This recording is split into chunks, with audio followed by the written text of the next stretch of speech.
A 12-year-old boy saved a plane from crashing when both pilots passed out. 24 hours later, he received a shocking invitation from the president. What he did while flying the plane left everyone in complete shock. It was on a Tuesday morning when the Matthews family decided to travel back home after their long-awaited family vacation. The sun had barely risen, casting a soft golden hue over the airport tarmac as travelers bustled around, dragging suitcases and murmuring last-minute goodbyes. Ryan Matthews, a bright-eyed 12-year-old, walked confidently between his parents, Michael and Sarah, clutching a small toy plane in his hands. His gaze darted toward the massive aircraft parked outside the terminal windows, his eyes lighting up with fascination. Ryan was the only child of his parents, a gift they cherished deeply. He was a brilliant kid, unusually mature for his age, with a mind that seemed to process things faster than most adults. While other kids were busy playing video games and watching cartoons, Ryan had spent hours studying flight manuals, poring over aviation videos, and practicing on a high-end flight simulator his father had reluctantly bought him after months of begging. Flying wasn't just a hobby for Ryan, it was his obsession. Michael and Sarah had always encouraged Ryan's passion but sometimes worried about its intensity. He spoke about aircraft types, engine models, and aerodynamics with the fluency of an experienced pilot. Even his teachers often remarked that Ryan was destined for a future in the skies. But Michael once confided to Sarah that he sometimes wished Ryan would spend more time being a regular kid. Riding bikes, playing ball, getting dirty in the mud. Sarah smiled and told him Ryan's mind was made for greater things. As they made their way through the crowded terminal, Ryan's excitement was palpable. His gaze locked onto the towering jetliner they were about to board, a sleek Boeing 747 with its distinctive humpback design. Ryan recognized the model immediately and began rattling off technical details to his father. "Did you know this plane's maximum takeoff weight is over 800,000 pounds? Ryan said, his eyes glinting with excitement. "It can cruise at around 570 miles per hour. Michael smiled, ruffling his son's hair. "You're a walking aviation encyclopedia, buddy." Ryan grinned proudly. As they stepped onto the plane, a friendly flight attendant named Emily welcomed them with a bright smile. "Good morning, welcome aboard," she chirped, leaning down slightly to meet Ryan's eye level. Ryan's eyes immediately swept over her uniform, noticing the subtle gold stripes on her shoulder. "You're the head flight attendant, right?" he asked confidently. Emily's eyebrows lifted in surprise. "That's right. How'd you know?" Ryan shrugged. "2 stripes on the uniform means senior status. You've probably been flying for at least 5 years. Emily let out a laugh, glancing at Michael and Sarah. "Well, aren't you a sharp one?" Ryan beamed. "I'm going to be a pilot one day," he declared. "I have no doubt about that," Emily said with a wink. "Want to guess what kind of plane you're on today?" Ryan's eyes narrowed thoughtfully as he glanced at the overhead compartments and the seating arrangement. "It's a Boeing 747-8, he replied confidently. "Based on the interior configuration, it's the latest model." Emily's mouth fell open. "Wow," she whispered. "Most pilots don't even know the interiors that well." Sarah smiled politely, but Michael's expression showed a trace of concern. Ryan had always been a little too intense when it came to airplanes. He had memorized flight manuals, practiced simulated takeoffs and landings hundreds of times, and even learned emergency protocols. Michael sometimes worried about how much time Ryan spent in the world of aviation, as if he lived more in the sky than on the ground. They found their seats in row 15, middle section.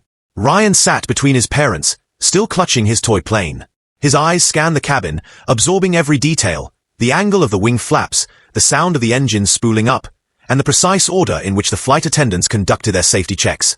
"You nervous, buddy?" Michael asked as he buckled his seat belt. Ryan shook his head. "Nope. The 747 has one of the safest flight records in the world. Besides, I know what to do if anything goes wrong." Michael chuckled. "Let's hope you won't need to test that knowledge today." As the plane began taxiing toward the runway, Ryan pressed his face against the window. His heart raced as the engines roared to life. He knew the General Electric GE's engines under the wings produced 66,500 pounds of thrust each, enough to lift the massive aircraft off the ground with breathtaking speed. The plane accelerated down the runway, and Ryan's heart thumped in time with the rhythm of the wheels against the tarmac. With a sudden powerful surge, the nose lifted, and the plane soared into the sky. Ryan's eyes sparkled with excitement as the ground fell away beneath them. Once the plane reached cruising altitude, Emily passed by again, offering drinks and snacks. Ryan struck up another conversation with her. "Did you know that the 747-8 has a wingspan of 224 feet and 7 inches? He asked. Emily smiled. "You're making me look bad." Ryan grinned. Michael shook his head with a laugh. He's been studying planes since he could talk. Well, it sounds like he's ready to fly one, Emily joked. Ryan's eyes darkened with seriousness. I could if I had to. Emily's smile faltered slightly as she studied Ryan's face. There was no hint of arrogance in his tone, only quiet certainty. Michael leaned toward Ryan. Maybe one day you'll be flying us to Hawaii for vacation. Ryan smiled faintly. Maybe sooner than you think. Sarah's smile faded slightly. There was something about the way Ryan said it, an eerie kind of confidence that didn't quite fit a 12-year-old. But before she could dwell on it, the captain's voice came over the intercom. Good morning, ladies and gentlemen. This is your captain speaking. We've reached our cruising altitude of 35,000 feet. We're expecting a smooth flight today with clear skies all the way to New York. Ryan closed his eyes, letting the soft hum of the engines fill his ears. He imagined himself in the cockpit, hands on the yoke, calmly guiding the massive plane through the clouds. He knew the controls by heart. The thrust levers, the altitude indicator, the flap settings. He imagined adjusting for turbulence, compensating for crosswinds, and perfectly aligning the plane for a textbook landing. The plane rocked slightly as it passed through a pocket of turbulence. Passengers murmured nervously, but Ryan remained calm. He knew it was normal. He could even estimate the wind's speed just by the rhythm of the jolts. Emily passed by again, smiling at Ryan. You okay? Ryan nodded. This plane can handle it. Emily laughed. You're a natural. Sarah leaned over, brushing Ryan's hair back. You know, maybe it wouldn't hurt to try a sport or hobby that doesn't involve planes. Ryan's expression darkened slightly. This is what I love. Michael smiled, placing an arm around his son. We know, buddy. And we're proud of you. Ryan's gaze wandered back to the window, watching the clouds drift by beneath the wing. He imagined himself sitting in the cockpit, surrounded by buttons and dials, guiding the plane through the sky with absolute control. Suddenly, the plane jolted violently. The overhead bins rattled, and the cabin lights flickered. Passengers gasped as the plane began to tilt slightly. Emily appeared from the galley, her face pale. She hurried toward the cockpit but stopped abruptly when the captain's strained voice crackled over the intercom. Ladies and gentlemen, we're experiencing some technical difficulties. Please remain seated. Ryan's eyes narrowed. Something wasn't right. He heard the change in the engine pitch. He saw the flight attendants exchanging worried glances. The plane trembled again, more violently this time. A baby began crying in the back row. Michael and Sarah sat upright, gripping their seat belts. Ryan's gaze darkened with understanding. He knew the sound of a failing engine. He knew the signs of hydraulic pressure loss. He knew this was more than just turbulence. They were mid-air when the journey took a wild turn, and Ryan knew exactly what was happening. Were pale eyes wide? Some passengers were clutching their armrests, others holding hands or praying quietly. Michael and Sarah sat frozen in their seats. Michael's knuckles were white as he gripped the armrest. Sarah's hands were clasped over her mouth, tears streaking down her face. Oh my God, Michael whispered, his eyes fixed on the cockpit door. He's really doing it. Emily stood near the front, her hand clutching the back of a seat. She watched Ryan through the narrow gap in the cockpit door, barely able to comprehend what she was seeing. Ryan, the air traffic controller's voice returned. You've stabilized the plane. Now you need to maintain altitude and adjust your heading. Can you see the navigation screen? Ryan's eyes flicked toward the panel. His fingers tapped the key and the screen lit up with a bright green line showing their flight path. Got it, Ryan said. Good. Adjust your heading to 21 and hold it there. Ryan's hands moved swiftly over the controls, adjusting the rudder and stabilizers. His breathing slowed. His eyes sharpened. The plane straightened out. The vibrations eased. The cabin grew eerily quiet as passengers realized that the sensation of free fall had stopped. The engines were steady. The plane was no longer plummeting. A collective sigh of relief spread through the cabin. A woman sobbed quietly into her hands. A man murmured a prayer under his breath. Emily leaned into the cockpit. Ryan, she whispered. How are you doing this? Ryan's jaw tightened. His hands still trembled slightly, but his voice was steady. I've read every commercial flight manual since I was 6, he said simply. I've trained on flight simulators for years. Emily shook her head in disbelief. But this is real. I know, Ryan said. He exhaled slowly, his grip on the yoke steadying. That's why I can't mess up. Ryan, the controller's voice came back. We're going to guide you toward a nearby runway for an emergency landing, but you'll need to execute the approach manually. Ryan's heart skipped. I can do it, he said without hesitation. Michael's voice broke through the quiet. Ryan. Ryan turned his head. His father's eyes were filled with fear and something else, pride. "We believe in you, son," Michael said, his voice thick. Ryan turned back toward the controls, his eyes sharp and clear. His hands stopped shaking. "Let's land this plane," he said. Ryan's heart hammered in his chest as the runway came into view. The control tower's voice crackled over the headset.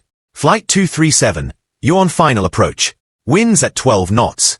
Slight crosswind from the left. Adjust flaps to 30 degrees. Ryan's hands were steady as they glided over the control panel. He adjusted the flaps with a quick flick of his fingers. His eyes were focused and tense, tracking every indicator on the screen. The plane's descent was slightly uneven. A sharp tremor ran through the fuselage. "Ryan," the calm voice from the tower returned, "your landing gear is showing an error. Can you confirm?" Ryan's eyes darted to the panel. A red light flashed ominously. His chest tightened. "The gear isn't down," Ryan said, his voice even despite the growing pressure. The controller's voice sharpened. "All right, we need to troubleshoot. You're too close to abort the landing. Manual override lever to your left." Ryan's hand shot to the lever. He pulled. A loud clunk sounded from beneath the aircraft, but the red light stayed on. "Still no gear," Ryan said, his voice tightening. In the cabin, passengers were holding hands, eyes squeezed shut. Ryan's mother Sarah sat rigid, tears running silently down her cheeks. His father Michael gripped her hand. Across the aisle, flight attendant Emily was kneeling, whispering prayers under her breath. "Oh God," Michael muttered. He pressed his forehead to Sarah's hand. "He's just a kid."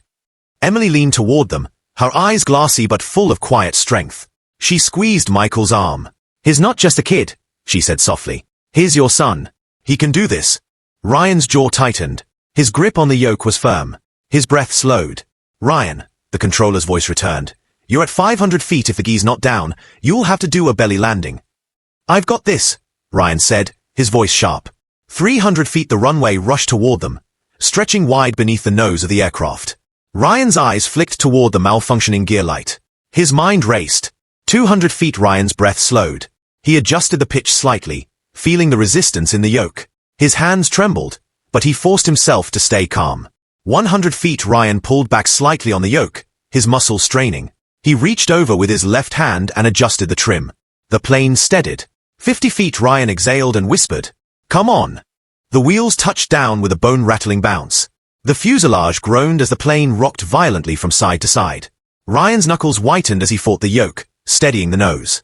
The plane's nose threatened to dip into a dangerous tilt that could cause the aircraft to flip, but Ryan's instincts kicked in. He adjusted the rudder and eased the throttle, bringing the plane level. The wheels screeched as the rubber burned against the asphalt. The engines roared, the reverse thrusters kicking in. The plane's momentum fought back then slowed. The nose tipped slightly then steadied. Then the plane stopped. For a long, breathless moment there was nothing but silence. Ryan's eyes were wide, his chest heaving. His hands were still locked on the yoke. He couldn't move, couldn't breathe. Then someone screamed, and suddenly the cabin erupted into chaos. But this time it was joyful. Passengers clapped and cheered, some crying openly. A man near the back shouted, "He did it!" Ryan's arms fell away from the yoke as his head sank against the back of the seat. His chest heaved as the tension slowly released from his body. His face was pale, streaked with sweat. The cockpit door burst open. His father stumbled in first, his face pale and stunned. "Ryan!" Michael's voice was soft. Ryan's head lifted slowly. His eyes were wide and dazed. "Dad!" Michael surged forward and pulled Ryan into a tight embrace. His hand cupped the back of Ryan's head, his shoulders shaking. "You saved us," Michael whispered. "My God, son, you saved us." Ryan's breath hitched as his father held him. His mother's arms suddenly wrapped around both of them, her face buried in Ryan's shoulder. "I was so scared," Sarah said, her voice breaking.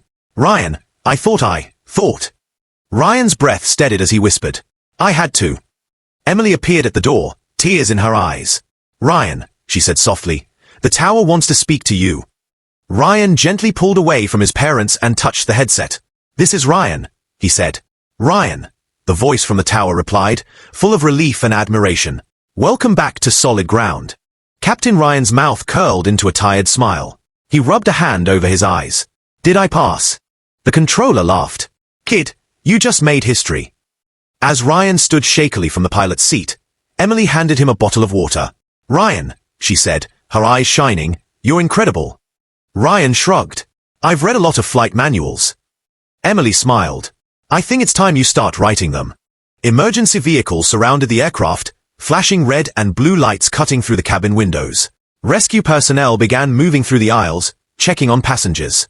Ryan followed his parents out of the cockpit. Passengers turned toward him as he emerged. A wave of applause erupted. People stood, tears in their eyes. A man in first class started to chant, "Ryan! Ryan!